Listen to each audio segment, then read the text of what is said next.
Я хочу сейчас, сегодня обратиться от вас, от всех, я думаю, что вы меня поддержите, украинскому президенту, Верховной Раде и правительству Украины.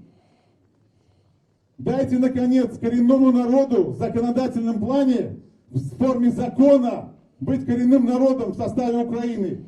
Зарегистрируйте изменения в 10 статью Конституции, что Крым — это крымско-татарская территориальная автономия в составе Украины. Сделайте уже, господин президент, это в конце концов. Дайте героя Украины Ришату Аметову. Ему уже все равно, а нам нет. Нам всем нет.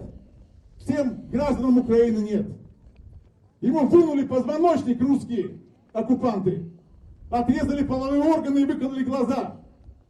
Мы его хоронили. Дайте ему героя. Он вышел бесстрашный. Для нас он живой.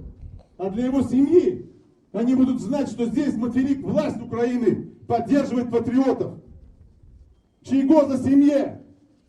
Обратитесь, господин президент, и скажите, как вы их поддерживаете, как вы любите их. Потому что семья Ахтема Чайгоза, а у нас Петр Алексеевич сказал, что он крымский татарин, если вы помните, в 2014 году. Если он крымский татарин, наш президент, он должен сказать, что он любит семью Ахтема Чайгоза. 2 года они не видят своего отца. А он 2 года, сидя в тюрьме, мучается. Над ним пытают его. Умеет русский оккупант, на самом деле, владеть умами. Пропаганду сюда нам сеет всю. Что крымские татары такие-сякие и все такое прочее. Мы должны все объединиться здесь. Объединиться под прапором Украины, под державным прапором. У нас нет национальности, мы все граждане Украины. Национальность — это то, что остается у народа, когда у него забирают все.